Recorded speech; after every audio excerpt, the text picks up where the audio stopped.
Welcome, friends, to another Performance Mindset podcast. I'm your host, Amy Calandrino, and I'm in my studio today with Mary Crimmins. We have been on a journey together now for about 2 years. Yes, 2 years.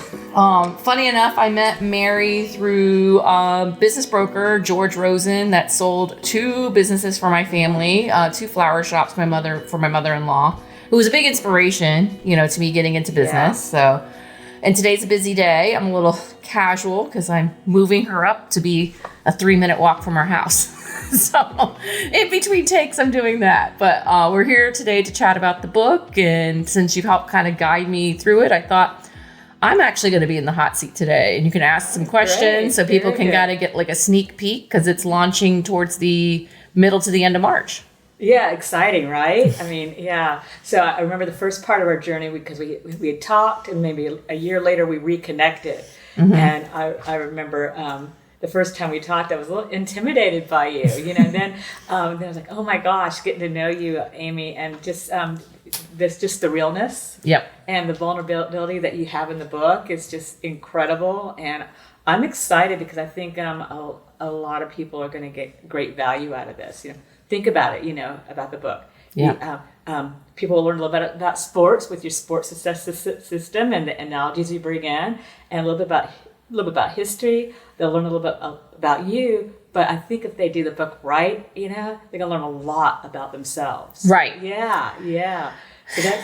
So a lot going on. But let's talk about Joanne for a minute, because you just mentioned you were helping your mother-in-law move. Yes. And everything. And so she has a little debut part in the book as well. And yes. I can't wait to meet her. But what is that quote that you have that she shared with you in the book about perfection? Perfectionism is just worry in a fancy dress or something like that. Yeah, something like that. And, she's just like, it's so easy to kind of get wrapped up in everything going on. But she's one of those people, too. I talk to her every single morning without fail. Oh, wow. Yeah. Like I love my clients, but I don't take any calls from clients until I talk to my mother-in-law for the most part. Every so often, if I'm traveling or something's odd, but, we kind of kick off the day together and kind of chat about things. And now I'm actually excited. I'll be able to just walk over to her house and have coffee with her. Right. But what a great relationship you have with your mother-in-law, not the stereotypical mother-in-law and everything. That is so, and then her entrepreneurship inspired you as well. Yeah. And so that is really cool. I want to meet her. Oh, you'll meet her. She's great. Yeah. There's so many interesting people, people that aren't well known, that are but are successful, but yet they've had struggles in the book. Yeah. And then people that are well known that have struggles in the book. And I think just showing all those different struggles, but being so real about your struggles. Where did you arrive at that? Where you were like, okay, I'm going to share some things that out there. How did you arrive there? Well, I've struggled with OCD and perfectionism my whole life, and I feel like you're almost like I'm reading a book by Naval, the Almanac of Naval. He's like a big guy. I forgot his last name, but my friend Gas Business Guy on Twitter recommended it. Yeah. And one of the things he says in the book is like, think of yourself almost like as a computer operating system. Uh-huh. Yeah. And, you're just continuing to make refinements. Nobody I think has a Windows 95 computer anymore, and nobody's still running AOL internet. So, we're getting to different iterations of our life. And so I think as I've gone and I've worked on a lot of things, I struggled as a child, with perfectionism and, worrying a lot and wondering if I'm good enough and all those different feelings, but it's different people in my life that have like kind of pushed me and, helped me to get that resilience in me. And I just think, every few years, it's almost like you're kind of leveling up. And, I talk about it in the book, I'd made some huge leaps and bounds by about 2018, 2019, and was really working on things probably from the time I got married, 2014. So about 2019, but then when I had the babies and COVID and everything, it just really shook me to my core. Yeah. it was like I was so far removed from the level I had kind of gotten to. It's like I went back a few operating systems. Right. And so kind of getting out of that was a journey that I talk about when I started this whole podcast. Yeah. So I had the idea to start the podcast in late 2021. And then I got asked by the Orlando Business Journal to do a keynote speech. And then I figured you ended up helping me with the keynote speech. And then I'm like, well, man, that was really well received in front of hundreds of people. And people talked about how much it touched them. And I'm like, well, why don't I write a book? And I don't think this is going to be an only book, because I think I get great joy from creation. Mm-hmm. Like I like curating guests for this podcast. I like creating, constructs for my business. I just love creating. Right. And so this will probably be my first of many books, but I figured, I already kind of created the sports success system, which we can talk about a little bit on the podcast today. Yeah. And then, but yeah, that's really what the precipice was. It's like, I think having that self-awareness and having people around you, and, and I realized that, I couldn't keep going that direction. Right. Let's back up a minute, because you have to talk about having the babies. And I know that you had postpartum depression. When I had my children, I had postpartum blues, but postpartum depression, whole different story there, So, can you just address that a little bit? Yeah, I mean, my OCD manifests itself in, I tend to ruminate about everything, which also is great, because I tend to, when I'm working on a deal, I will be driving my car and I'm thinking about the deal and thinking about, how am I going to negotiate that provision, or how am I going to move this chess piece forward? Every deal to me almost feels like a chessboard, and like, which way am I going to go? And in my life, it's kind of like that way too, when I'm kind of thinking about my family, my children, but I didn't have any context, I had been in business for a while and previously a paralegal, but with my kids, it was like overwhelming. Yeah. Like, it was not predictable. I didn't have anything. And so I worried about every single thing. And I worried if I was a good enough mom. I felt like I wasn't spending enough time in my business. And like, I was in this no man's land, which was frankly just miserable. Yeah. And just kept perpetuating that negative thought. And I think it drove me deeper into it before I realized I had to make some changes. I think a lot of your readers will, even if they haven't had postpartum depression, again, which is so different from postpartum blues, that they will definitely relate to trying to balance it all or juggle it all and everything. But let's just share the title of the book for a moment. Yes. We haven't shared that yet. Yeah. Here's a little mock-up of the cover and everything, From Perfect to Real. And ditch perfection, shift your mindset, and thrive on your terms. So I imagine an Amy where you were, at the time pulling yourself out of that spiral that you found yourself in, surrounded by, books and ideas and everything. Do you remember that aha moment where the sports assessment system kind of started falling into place? Well, I've been through different iterations of teams within Beyond Commercial. And so I think at that point when I decided to kind of pull myself out of this, and I'm like, okay, not only am I going to, but if I'm, to the extent I'm having teams moving forward within my brokerage, we're all going to subscribe to this level of excellence. After all, we're Beyond Commercial is the name of my brokerage. We're not ho-hum commercial. We're not mediocre commercial. We're Beyond Commercial. So I felt like it really tied into the brand. And I said, if I'm going to hold myself to this, as a leader, I want everyone else in the organization to do so too. So I really, as I was coming up with, 2021 was kind of like a reset year where I went through some turnover and, was going through things with my newborn daughter and my son. And I said, moving forward into 2022, it's good. When I spent the end of 2021, we're going to have this standard of excellence. Right. And, it was really helpful for me because one, it really set up a construct in my brain as to what's healthy, what's not healthy. Because if you think of SPORT, which we'll get into, and you keep those ideas in your mind, it's going to be just an easy red light, green light, whether like something is, good, like for you to be around or not. And I did end up realizing too, even with the team I had then, I was like, well, they don't care about the sports success system. They don't want to subscribe necessarily, everyone.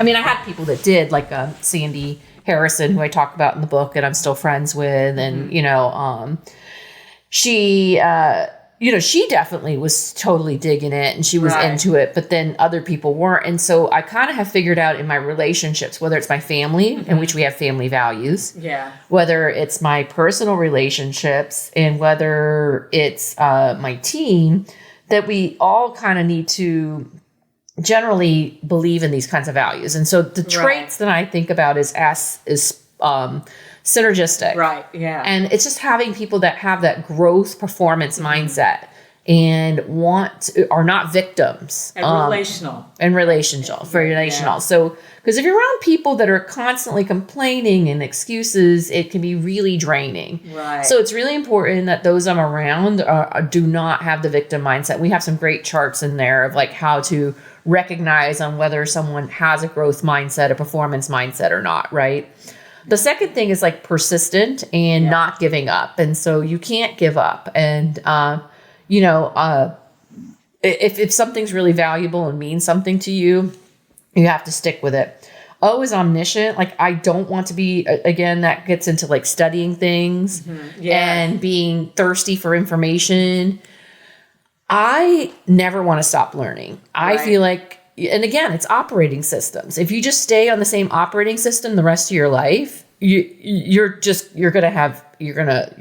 going to crash. And that's the cool thing about the book is that somebody reading it learns so much. They learn, like I just said before, learn about history, about famous people, about you. Yeah. And then learning about themselves, but they learn a lot through reading the book. Yeah. And through going through the questions at the end and everything. So let's get to, so we're on R, right? Yeah. R is being radical. Yeah. Oh my gosh. From being radical and not being fearful, I just had some crazy things happen. So like when I first started the podcast, I have to admit, I was a bit fearful. Yeah. And so I started it with audio only because like who the heck would want to watch me?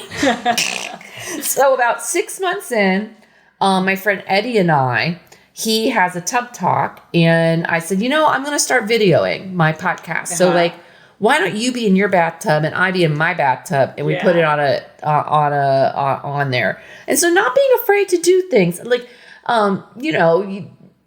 do something that's congruent with you. Don't just do it. That to me felt really fun. It didn't feel like a crazy thing. It felt like, okay, this is a great way to transition into doing this video and like make a big splash. But when you first told me about Tub Talk, I couldn't comprehend it. So I, got on Instagram and watched a few of Eddie's Tub Talks and everything. But from that Tub Talk, it's really cool because that led to something else, to something else, to something else. So share about that for a moment, because that was really cool, of sort of a fate, serendipity, whatever you want to call it, that chain of great events. A lot of the things that, and I was purposeful. I decided not to change because again, I'm running my mother-in-law today, and I'm like, I'm writing a book from perfect to real. So for me to go get changed into something fancy to go on camera is just not really me. I'm moving my mother-in-law today. But CREI Summit's been like really amazing. I met Eddie Gonzalez through there. That was the precipice of my podcast. And it led to us doing another, Tub Talk, when we were together at the CREI conference. And then we did one on Instagram Live when I went away with some girlfriends to the to Tahoe. And we ended up talking about how, there's still some abuse and concerns for women, in different sales industries at conferences and stuff. And we were able to deliver the message, and in a not pretentious format, right? And then we had another Tub Talk where I got to meet Aviva. And she's amazing and she's killing it out in like Colorado. And we've become friends and it's a great name, Aviva. I know. Aviva's awesome. Yeah. So like, and she just started on her family version of life. And because of that, I've been able to share some books with her because I'd like to save her some worry. And like the number one thing I want to tell moms and dads and parents and all those kinds of things is don't worry so much because it just builds upon itself. Exactly. And for me, of course, I got like I don't call it chemical imbalance or whatever, or, they call it neurodivergent now. I'm neurodivergent. And so obviously that plays a huge part. And I have that susceptibility. But I think even, to the extent that you can give yourself some grace and know that you're, I think parents nowadays are doing a million times more than most parents, did. And I know this week's Valentine's week and I'm doing a gazillion things for teachers and stuff. Yeah.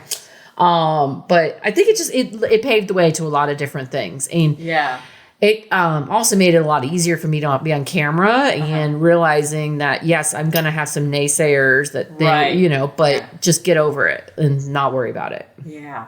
Yeah. So T, which I love saying this, tautological. Amy's fancy words. Yeah, I love it. Anyone who's known me for a long time, I use way more complex words than I need to, but at the same time, and it's a fun word, and and words are important, and they and everything. But the book is it's an easy yet impactful read. Yeah. So tautological is kind of like that habit stacking, rinse and repeat, and continuing to kind of move forward. So kind of instilling that and coming up with workbook for my team and, also just keeping those things in my mind. Like, are the relationships that I have right now, are they synergistic or is someone an energy vampire? Are they like sucking it out? Because like the thing is if you have that toxicity around you, it's going to drain you and then you can't reach your maximum impact. And so for me, it's really keeping that like top of mind. Not that I might not have a bad day here and there. Right. I got really irked yesterday at like something that happened like in business, but I called Nicole and like, I was just like, oh my goodness. And I'm like, okay, all right, now I need to move on. I've already done it. But, I think, using any kind of acronym or I call it like a filtering, it really is helpful. Yes, yeah. So you walk the reader through that sports success system and help them in how to apply it simply to their lives. And that simplicity has, I think, an exponential impact, Yeah. Yeah. So let's talk a little bit about Tom Brady for a moment. Yes. Yeah. I got to see him commentating on the Super Bowl. Kind of sad not to see him on the field. So I don't have quite as much. Who are you rooting for, by the way, on the Super Bowl? It's past, so you can go ahead and. Nobody. Oh, okay. Nobody. Okay. I was in well, I guess, God, I'll have some friends that are mad at me because my banker who I talk about in the book, she's a big Kansas City Chiefs fan. Yeah. And then I have some friends I used to be neighbors with that are involved with like Foxtail Coffee that I love because I love, local brands, and they're huge Eagle fans. And they shut down like a bar and it just was basically like an Eagle haven. And so I have friends that like both teams, but I had no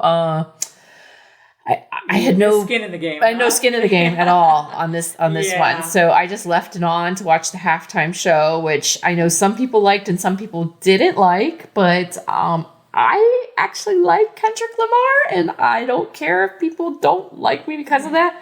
But I just think he's very artistic and I think he kind of shares what he feels. And I thought it was really cool with Samuel L. Jackson in there and the American flag and the choreography. And I didn't think it was like, a lot of times, and I think sometimes you have people that are really super scantily clad and it could be kind of sexual, risque would be the word to put. And it wasn't that. I thought it was very, artsy and everything, and whether people like his music or don't like his music. And then I think other millennials like me were really happy that he was wearing some bell-bottom jeans. Well, and I think a lot of people went rooting through their closet, but my bell-bottom jeans are long gone. I don't have them anymore. I think it's become a pastime to criticize. Everybody is waiting to find what they're going to criticize about the halftime. I think that was part of what Samuel L. Jackson was pointing out at the very beginning too. is, and that's kind of the, that toxicity, Yes. it's like, just take it for what it is, it's entertainment, listen to the beat, if you don't understand the words, look at the colors, look at the choreography, appreciate the art in it, It was very artistic. Yeah. Even if you didn't like the music, it was very artistic. It was really well choreographed. Yeah, it was. Yeah. And I thought he tied everything together. And again, I loved the outfits. It was really cool to see it all kind of together. Yeah. And he had white on, and then the tennis star had the blue on, and then the other singer had the red on, and then all the other people. So it was pretty cool. I mean, I know everybody wants to have Prince come back, but again, we're operating systems. We move on, and there's new music, and there's new things, and he's dead. I think every generation thinks they're better than the other generation. Well, generation's just kind of a big marketing hype anyway, Yeah. It's back to that, you're talking about community and yes. I think the community is multi-generational. Yes, community is very multi-generational. Learning off of each other. But let's get back to Tom Brady. Yes. Where did your love for him start? Because you mentioned him a lot in the book, and just some really cool aspects of his resilience. I did not fully grow up in Vermont until I was 5, but my dad's dad, was a big New England Patriots fan, and then of course Boston Red Sox were from Vermont, and right around the time I was graduating, 2002 was right around when Tom Brady was coming on the scene, and so I'd never really watched football before. I talk about it in my book. I've worked full time. I've gone to school full time since I was 13 years old. Yeah. So I had my first business at 13. I was still going to school, whatever it is. So, I mean, I didn't really have time. And even then I didn't really, but I mean, you could always put a football game in the background. Right. But as I got older, and I did have for a while an assistant that was even more a New England Patriots fan. And it was fun. We would do little skits, and she'd pretend I'd pretend like I was Tom Brady, and she'd pretend like she was Rob Gronkowski, and we'd kind of do stuff you like get to be the Gronk, I don't know. She did a good job as Gronk. So, and then they had the part where they were coming off the plane, but I just thought it was really cool how he went from being 199th draft pick. Yeah. And I've always felt like that. I've always felt like I was the last person to be picked for dodgeball, not super athletic. Always in the back of the room, and not and so that really showed me that anybody can do anything. And so he just really focused on himself, and he developed a system, and he did things that weren't even really thought about. And now everywhere you go, there's stretch labs now. There's Massage Envy's doing stretching, and all the pliability that he came out with is now mainstream. I didn't realize the stretch labs. Yeah. Think about it. Everybody's focusing on this pliability. Yes. He came out with a TB12 either in 2016 or 2017. And that was when I was really getting deep into, working on myself and running and trying cryotherapy and all different things. And, leading up to babies. But I studied a lot of the TB12 system and the things he ate and he didn't eat and how he did things. And I thought it was really interesting. I could never really subscribe to not having tomatoes and nightshade fruits is what it's called, or what are they called? Oh, I don't recall, but it's something there's certain fruits you shouldn't have. I did not go that far. Yeah. But definitely, I think you apply what you can, and then the rest let it slide. Yeah. But I just really respected him. Somebody who was a complete underdog, believed in himself, kind of came up with his own construct for his existence, and playing football way past 40, retiring, coming back and winning, doing 2 more seasons and winning a Super Bowl. I mean, I just thought that was incredible. And I love his mindset of, handling the practices just like it was a full game. Whether he was going to get to play or not, whether he was going to sit the bench, he was going to go all out in the practices, think about that too is if I decide to take on a client, whether it's a small requirement or a large requirement, our system's the same and our level of excellence is the same. It's not like we're only turning it on for the important clients or the big deals. Right. It's every deal we feel is kind of do or die, and we want to do our best. So and that's part of the authenticity about the part of the real and the beyond, that going above and beyond and everything. Yeah. Yeah. So you talked about, you started working when you were 13 and everything. And so, the first job where you actually got, the paycheck and the taxes taken out was at Perkins. Yes. Yeah. Yeah. And how did that sort of implant some of the, the business ideas and the life ideas that you had, going in there and, you started out. I'm a very systematic type A person. So working at Perkins was really interesting for me because I like to learn the front of the house, the back of the house. Anything I'm in, I want to understand how it works and how does the needle move forward. Yeah. So actually when I was there, I got to do a variety of different positions and I got to the point too, I figured out if I took all my waitressing positions during the week and caught all the people coming in for the auto auctions who would tip me $5 on a sandwich, which 20 years ago, tipping $5 on a sandwich is, and it's like a $10 ticket, it was great. I mean, I would do that. And then I'd be running into overtime by the weekend on my hostessing shifts. And the manager caught on to that, but, can't knock me for being strategic. So, and then I didn't have to run around crazy on Saturday and Sunday morning breakfasts, but, I really started to kind of pay attention to cost of goods. Again, I don't come from a white collar background. I come from a blue collar background, but just absorbing what's going on there. How does it work? And getting to do the different functions and stuff was kind of really interesting. And that was my first W-2 job. And I think also making relationships, the mayor of my town would come in and, we would talk to each other and police chief would come in and, you get to make regular customers. And I got to learn how people like to take their coffee and I'd remember that and I'd file it away in my brain. And that's still something today. I know which of my clients like to drink alcohol and which ones don't. And if they drink alcohol, what's their favorite? And,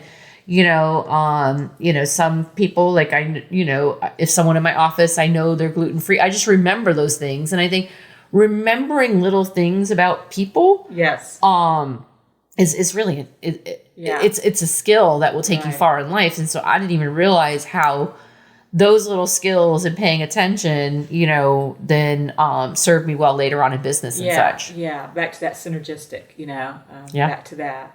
Yeah. So Uncle Henry. Talk a little bit about Uncle Henry in my book. He's an interesting fella. He was forever a bachelor. He had his own business in San Diego, printing press. He loved to golf. His ideal day, and I did this a lot before I had kids. Ideal day was waking up, going to the diner, which, I did a lot before the kids. I would get up at 5, 6 o'clock, go to the diner, get some over easy eggs, some toast, and some tomatoes and bacon, And, but going there, he'd go to the library.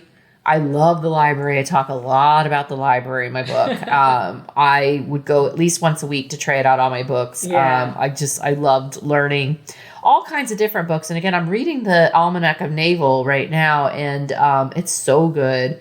And he talks about, too, challenging yourselves to read books that you don't even think you'd want to read. And so, I remember studying the topography of, lakes and stuff. And, but I got all that from him. He liked to play cards.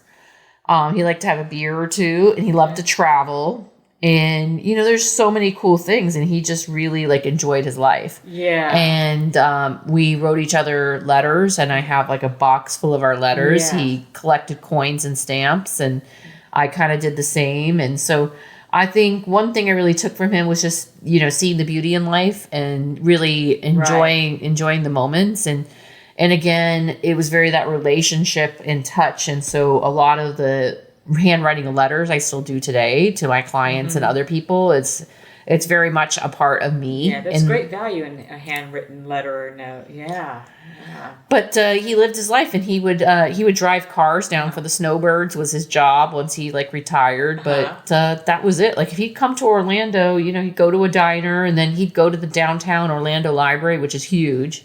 Yeah. Spend the whole day there, and then we'd go get him. He'd go out to a Mexican restaurant, but he taught me how to play cards, which has served me really well in life as well. So. Oh my God.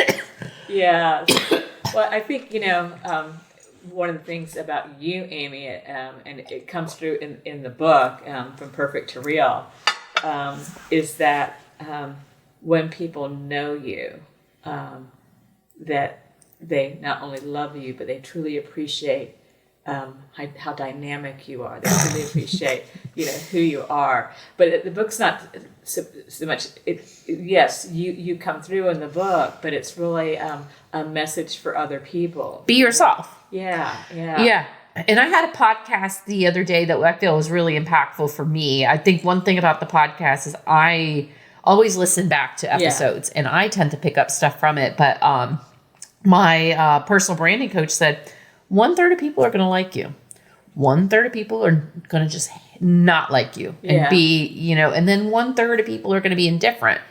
So what kind of service are you doing to yourself if you're pretending to be someone else? You're miserable. Yeah. And even that version that you're putting out there, not everybody's going to like it anyways. Yeah. So you might as well be yourself, and then you'll have the right people around you that care and support you. But I had a conversation with a friend yesterday, and we're working on stuff for CREI. I'm program co-chair this year, which is kind of crazy. Well, tell 5th anniversary. Just in case listeners don't know what CREI is. So CREI Summit is commercial real estate. I could be influencer, impactor. We're not saying so much influencer anymore because the I could be just about anything. But it's commercial real estate, innovator, implementer, all those kinds of things. And we have a summit annually in September. And that was when I got the idea for the podcast. And, I've met a lot of really great people that are, that have that growth mindset, that want to learn new things, that want to become better people in commercial real estate, serve their clients better. I think you become personally and professionally better through the work that you do. And it's kind of funny full circle that, the student became the teacher. And now I've learned so much and I'm still learning, but now I'm program co-chair and helping to come up with the content for what is this next year going to look like, and how do we deliver more value, and how do we bring people up to the next level. But I've made a friend fly, Jamerson, who I love, and I called her yesterday. We're gonna have another meeting about this, and it's all right, I'll see you later, hug and kisses, and I heart you, and I'm not just saying that to say that, I really feel that, and we feel each other, and we have these great authentic relationships. Not every relationship's going to be that, but it's kind of cool. She doesn't really live here, but I know that I can call her any time of the day, even 10:30 at night, and she's gonna pick up the call if she's not with her daughter Ruby, and we can chit chat about things. So yeah. Very good. Yeah. So let's circle back to the support success system and everything.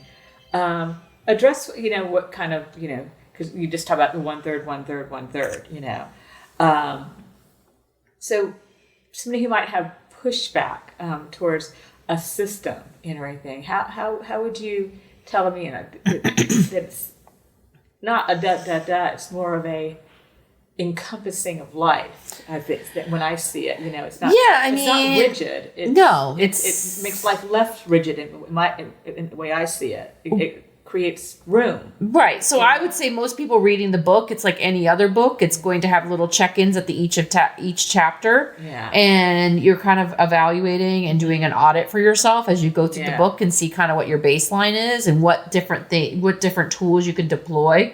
Also maybe other books to read and to continue to grow like you would with any other book. But I think you're doing an audit, but it's not I keep SPRT in the front of my mind. It's just those concepts of, ooh, this isn't feeling right. This is not a synergistic relationship. Or, wow, Amy, you're really giving up too soon. Or, Amy, you got to spend more time learning and not, in continuing to kind of push yourself forward.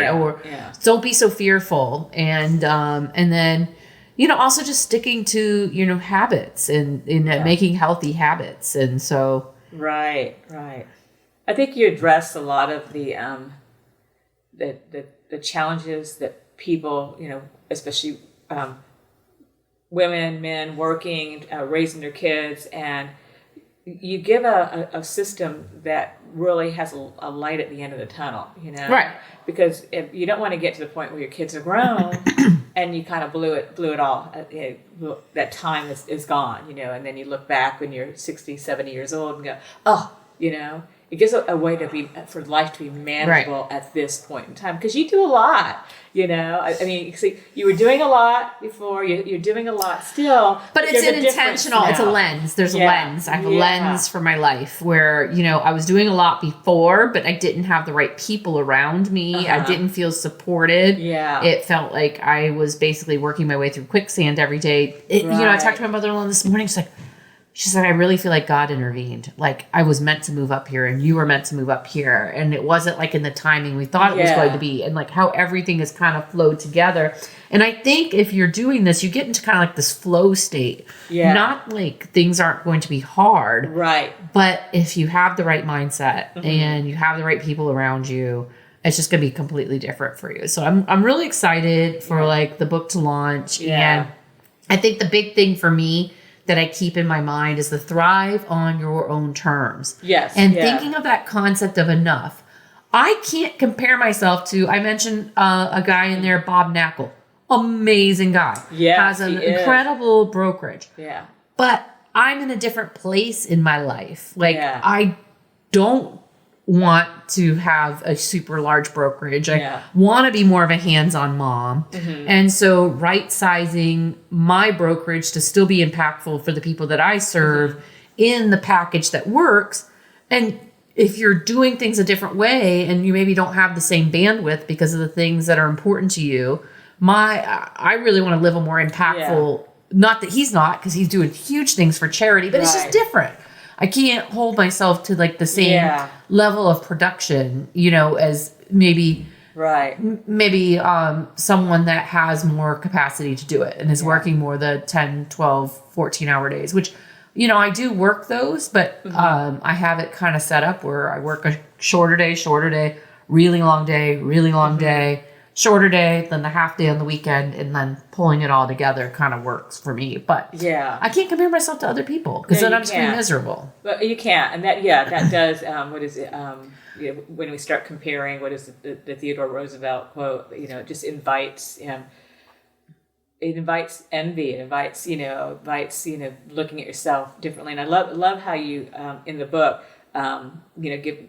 bring in so many different people like Bob Knackle and John Crossman, and just a lot of different people. But Steve Brewer, with golf, and now you've moved to this golfing area, yes, and so so I can't wait. I am finally gonna get to, God willing, get out on the golf cart in March. So probably with a cart full of books now, right? Yes, carry the book everywhere you go. Definitely, that and a Sharpie, because people like to have you sign your name in it. Yeah, just it's fun, but you there's a lot of analogies with golf, in there. Yeah, golf changed my life. Yeah. I mean, I think like I talk again about giving yourself grace, but like with golf, you really got to give yourself grace. Yeah. Because like if you beat yourself up about that shot,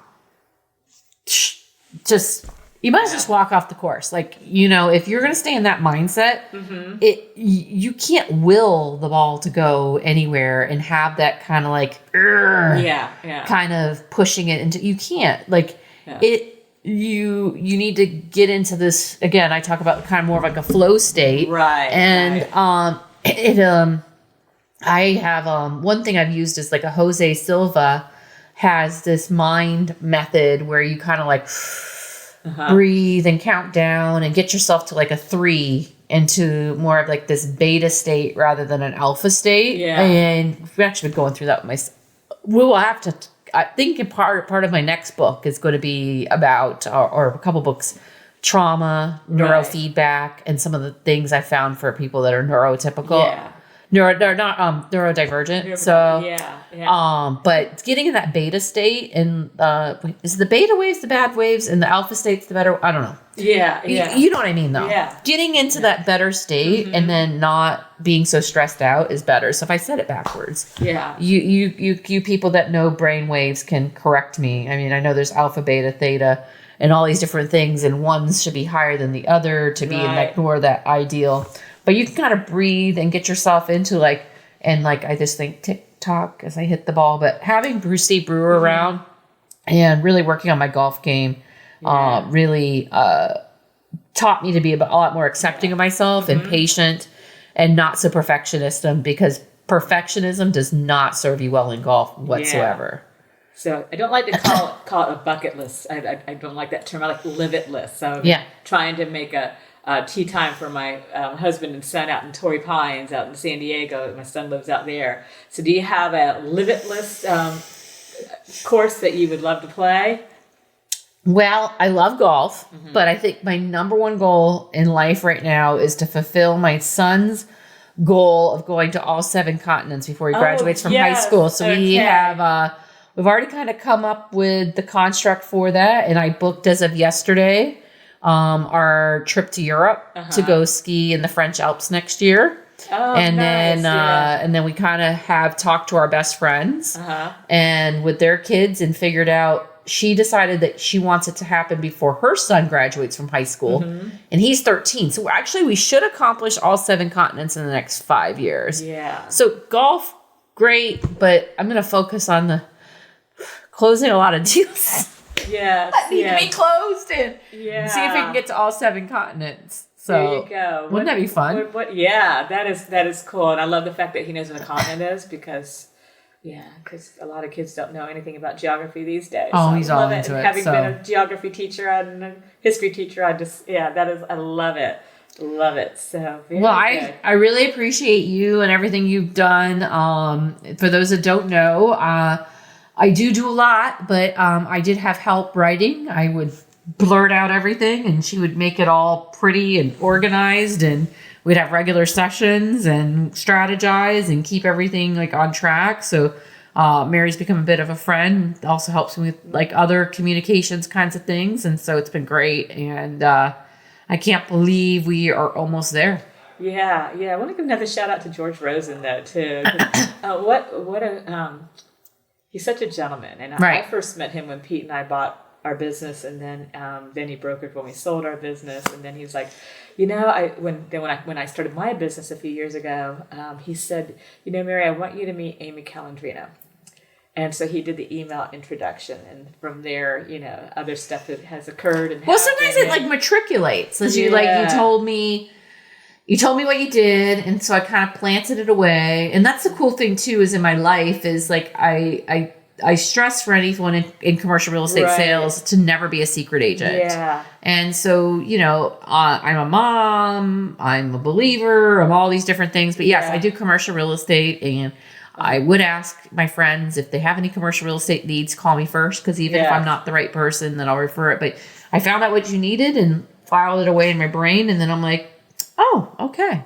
What was really cool about it too was, and it's kind of that way of, I'm a believer too, and just how I think God has His hands in things. Is that it was probably about a year later. I just saw a LinkedIn post, and I saw you. I think you said you were gonna, you were thinking about writing a book, and I had these freebies that I had created, and as a former teacher, I just like giving away the stuff I created. Right.